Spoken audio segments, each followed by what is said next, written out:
Let's switch gears to the APC and your principal, President Tinubu. They are preparing for primaries, and then they waived screening for the president. Why is that? Because screening is an integral part of the process of assessing a candidate's suitability, preparedness, and all of that. APC has not waived screening. They did. No. They did. Didn't you see this morning? I'm sure you. This morning, if this morning, they waived the screening for the president. I just woke up and because that's where the age, the suitability, clean record, and all of that will be assessed. Atiku Abubakar has been screened. Why is the president giving a free pass? I'm coming. It's everywhere in the world. Option of first refusal. If you're a governing party, everywhere in the world, you have option of first refusal. Is the party trying to hide anything? No. Okay, let me give you an example. Yes. When Joe Biden came, he was going for re-election. They gave him free pass, but later, while he was running, they now sense danger, and then they advise him to back away. Everywhere in the world, hear me, sir. A governing party, a sitting president, gets what they call option of first refusal, unless there is a strong case within the party. Or some people say, no, I want run. Even Buhari, in 2019, when this young man, I don't see him anymore, this is Garba, he came and said, no, they run the primaries. They ran primaries.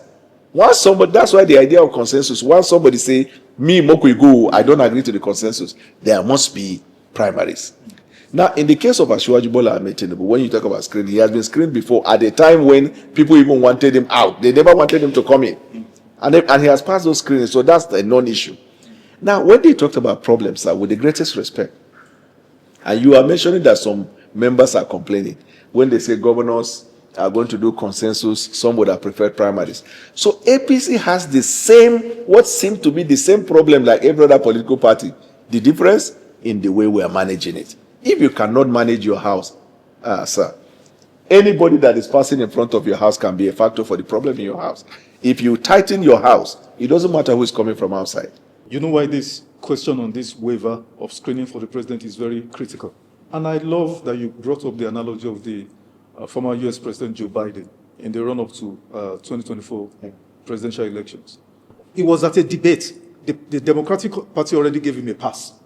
But then when he began the first debate against the challenger, Donald Trump, he was exposed. Because his mental acuity was questioned. He was losing his train of thought. And so the Democratic Party went into panic mode. Yes. And they quickly said, you know what? You have to step down. Let's allow for, a new set of aspirants to square off, and face off with against Donald Trump. Of course, they also bungled it because rather than allow aspirants to square off, they handed the ticket on the platter to Kamala Harris and the rest. It was not them. No, just hold on. Daniel. So the rest. But the question is that Nigeria is bedeviled by so many crises. You are painting a rosy picture, but that's not the picture we Talakawas experience on a daily basis. Either in the north and everywhere, Nigerians are dying in their hundreds, if not thousands. Americans are dying in their hundreds and thousands. Daniel, hold on. British people are dying in their hundreds and their thousands. Say something different. Not in the same. So in 1983, Nigerians are dying. 1979, Nigerians are dying. Independence, there has never been a time where Nigerians are not dying. This question is very important. Is very important. Okay. President Bola Tinubu has been given more or less a pass by the National Assembly. This is the time we're expecting the party, the APC, to call the president to say, you know what? You have no challenger, but tell Nigerians again, defend your manifesto, your failings in the first 4 years. Tell us what you will do differently, in the next 4 years. Let Nigerians even ask questions. Is that too much to ask? So why they're shielding the president? No, see, that's the problem now. You are jumping ship. You are jumping gun. Okay. That question of tell us what you have done or your failings and everything. That question of tell us what you have done, your feeling and everything. Is what when the campaign starts, as he squares up with the opposition, the Nigerian people will ask him. When he square off against the opposition? Where? When he was challenging as a challenger, he didn't square off against the opposition. No. What I'm saying, you asked a question, I'm trying to reply specifically to the question. Because you have mixed up screening and you have mixed up campaign. That's why I'm trying to separate them. No, I didn't mix them up. No, you didn't mix them up. One, you gave an analogy of the US. Yes. And then you said the party bulldoze him and gave Kamala. That is inaccurate. When the party advised him that your result in the first debate showed with the polling that we are likely going to lose, we prefer a primaries but you have the option of first refusal. He now exercised his option by nominating Kamala Harris. What this party that time wanted was Ben Shapiro, the Minnesota governor. I think, no, not Minnesota governor, Pennsylvania governor, who had this rising profile, and he has a mix of Barack Obama type motivation and the rest. I follow US politics very, very well. So the option of first refusal is possible because you are in the media. I argue what you said. They didn't give Joe Biden the right of. It was the one he pulled the fast one on them. How? Once he brought out Kamala, the party, they backed up. No. They have their right to say no. We must do primaries. If there's a structure like that, Yeah. Then in terms of tell us what you have done in the past, this. You see, I want a situation where when we say that we have removed subsidy, we have done this, we invest in infrastructure, then to tell us it does not exist. You cannot admit, and the global community admit of all of these successes, and then you ramp up your summary in the question to say we have not done well. The president will square up with these guys when the campaign starts. None of the candidates that we see today, except if you produce to me a different set of people, like a clap of thunder out of the blue sky, from the existing internally displaced politicians, none of them matches President Bola Tinubu. Okay, let's leave that. You call them IDPs. That's your own language. It's not me that call them IDPs. But it's a fact. It's not a fact. Are they not displaced? No. Let's make progress. 3 months ago, where were they in their respective parties? When the time comes, we'll have this conversation. Okay, in 2026. Are you a spokesman to them? I'm not. Okay. The World Bank. But they have some of their spokesmen in the media. I don't know about that. That's why this 2027, I am prepared. There are certain TV stations, interview session, I will not go until certain people recuse themselves. Let them fully go and be made official spokesperson to Peter Obi. Then, so that they will be interrogated with others. They cannot go and hide. They love fraud. These people love fraud. Let's make progress, Daniel. The World Bank issued several critical warnings regarding Nigeria's economic trajectory. They highlighted persistent disconnect between macroeconomic figures, data and all that you were trying to churn out earlier on. Hold on, Daniel. Okay. So the macroeconomics looks encouraging, but it does not add up considering the living standards of the people. So, for instance, you say inflation has come down from 34 to about 15 point something. How has that impacted the tables, the dining tables of Nigerians? Cost of transportation shot through the roof. Electricity cost shot through the roof. I could go on and on. Why is this disconnect? What is the government doing about it? Let us start with the macro, and then you say the macro and micro, right? Yeah. If you admit that the macro has been proven to be substantial, meaning that government did not bundle figures, the IMF, the World Bank, and some of these organizations checked the metrics and they agree macro. Their problem is that they are looking at the impact of the macro on the micro, right? Population is key. I have also read that. I wanted to do to you what I was doing to Mehdi Hassan, which is, if you say the World Bank or anybody say this, World Bank is always talking. We need to know the date. Because I can also give you World Bank report, the most recent World Bank report about the trajectory of our economy. And it was a pleasing report, which even Charles Anegolo in my interview with him acknowledged that. But in terms of macro and micro, there are also other determining factors. Population is one, and then infrastructure. Because if infrastructure is not in its proper place, it will not be able to boost trade and enhance communication. But I will even counter the argument by asking this question, sir. Cost of transportation has gone up. Have people stopped traveling? Whether by air or by land.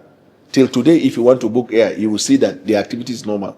So how are they getting it? You will say they borrowed. Have they been doing that for the past 1 year? The truth of the matter is that when we talk about suffering, definitely there will be suffering. The population is over 230 million. It is inconceivable, given the money that we are putting in the economy.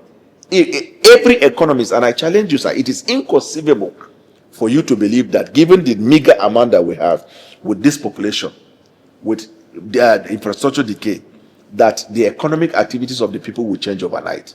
It's a fact. So let us put context. Context is everything in conversation. What is the government doing as a policy to tackle mass poverty? I have had a meeting with you before. I talked about it. Mass poverty is cured, one, by human capital development. So what are you doing about that? You have seen our investment in NAILPOND, in giving education to Nigerians. Loans. Yes. Yes, it's loans, definitely. And then no free food anywhere. And then number two, you have also seen intervention in terms of provision of food items and the removal of duties for the importation of certain food items that are very critical to our people. You say how, and I'm telling you. You've mentioned the distribution of rice and other food materials to the less privileged. And you also know of the feeding program for kids who are in school. This is a way to help augment that problem. Yeah. Then, of course, the other one is the boosting of the economy by giving, loans to small and medium enterprise has a large effect. When MTN came to Nigeria, one person who has a owner shop where he sells recharge card, the impact affects his family, his people like that. That's how economic impact affects the people. In other words, it increased the purchasing power. There is an economic report that says there is an improvement in the purchasing power of the Nigerian people. That's seriously debatable, but let me ask this. No, seriously debatable, but we don't have time. Emir Sanusi, Emir of Kano, yes. Sanusi Lamido, former CBN governor, yes, asked the question of all Nigerians, educated Nigerians, informed Nigerians. The president has claimed that we're making so much money, and they've given so much money to the states and all, and he has met their revenue targets, even though there was a disagreement between him and former finance minister Wale Edu. Anyway. And so he says, if you are making so much money from fuel subsidy removal, then you are borrowing so much money. Because President Tinubu in 3 years has borrowed more money than all the previous presidents, yes, from 99 to date. You agree, right? So the question is, if you are making so much money from... I didn't agree from 99 to date, but he has borrowed more money than Buhari. He has record data, Yes. So, where's the fuel subsidy removal? Why are you borrowing so much money? Why are you plunging this nation into... basic debt for future generations? That's why we say talk is cheap. Him being an economist, he knows this fact. Okay. You see, there are statements you say, they will say outlandish statement. It's not backed up by data. Yes. Okay, let give you an example. Is America richer than Nigeria? Of course. Is American economy strong? Yes. America is borrowing. Why are they borrowing? Why are they borrowing? I don't know. Okay. Throughout America. Okay, so the simple answer to Emir, which he knows, this is one economist 101, and he knows more than that, is that if your revenue, however improved it is, if it is not enough to match the infrastructure decay and the demands of stimulating the economy, you have to borrow. Yeah. Borrowing is part of economics. It is like the way the president very graphically put it, it's not a leprosy. Yeah. Every banker, when they sit at the board meeting and they discuss, borrowing is part of the components that guide the conversation. So, and every businessman in Nigeria, if you ask these my brothers, the Igbo brothers who are entrepreneur, borrowing is a critical component in growing their business. If you go homes, borrowing is critical part of how the family balance their structure. Yeah. There is no fabric of our Nigerian life now. Reality is that even the man on the street, even the man in the bush knows, borrowing is critical. Now the question that we have answered, he said, if you are borrowing, if you say you have gotten enough revenue, why are you borrowing? I mean, the answer is in the question. But he wants us to give him elementary answer for what he knows. Give you an analogy of one, and then you go to the next question. And this is by expert. Yeah. They said, I said it in my interview with you, and it bears repeating. If they say the infrastructure decay in Nigeria requires investment for 30 years, between 30 billion to 100 billion every year for Nigeria to compete, if that's what is the case, only on infrastructure, even the budget for last year is just a little above 30 billion. Then that tells you that Nigeria is far behind in terms of money. You still need money. Even if our present revenue doubles, we will still need to borrow. Okay. Interrogating this debt issue, this borrowing issue. Borrowing is not a problem. I agree with you entirely on that. Nobody, no sane person can deny borrowing, But the question is, number one, what is the use? What is the use of the money borrowed? What is the use for? Nigerians need clarity on what these borrowed funds. Let me answer it. Yes. I have answered it before. It is sweet optics in the media to repeat questions, hoping that it will give the impression as if answer has not been given. Where is the money that what we are borrowing is going to? Yes. Lagos, Calabar, the coastal line is one. NAILPOND, 1 million Nigerians have benefited. It is 2. Infrastructure across every part of Nigeria. There is no part of Nigeria right now there is no infrastructure in terms of road or bridges or something going on. It's 3. If you look at the loans that are given to small-scale business people, it is 4. If you go to the healthcare sector, we have given subsidy by 50% to people who are having dialysis because kidney problem is a problem in Nigeria. And then for poorest of the poor, people who go to hospital, they deliver in government hospitals, cesarean section, you don't have to pay kobo.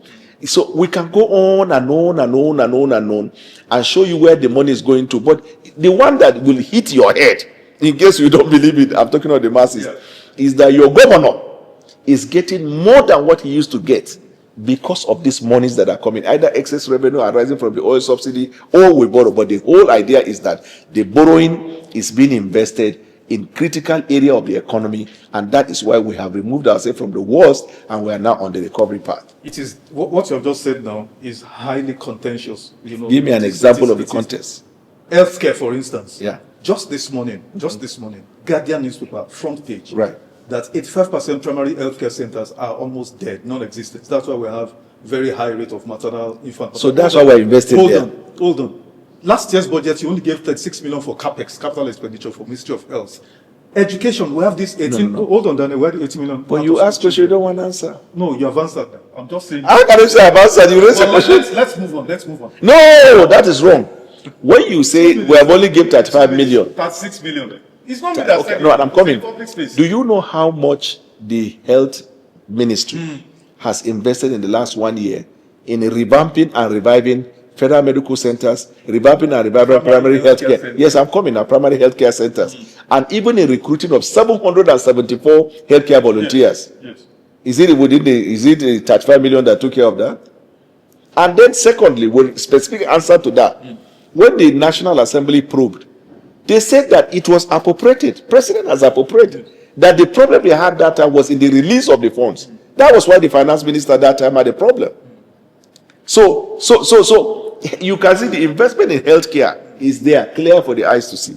On insecurity, my brother Daniel, Nigeria now is ranked number 4 on the Global Terrorism Index. Spike, insecurity, banditry, terrorism all over the place. As we speak here, some Nigerians are in captivity in Kwara State. You know, these bandits, terrorists have videos. They're flogging Nigerians within Nigerian space, and we have a government. We have and all of that. What's the government doing? Have we given up? In 2014, leading the 2015 election, the terrorism index, I would suggest that you go and check. Nigeria spiked up. In 2018, heading to 2019, check that terrorism index. You see that period, Nigeria spiked up. Every eve of election in Nigeria, crime tend to increase. And the crime are segmented into 3.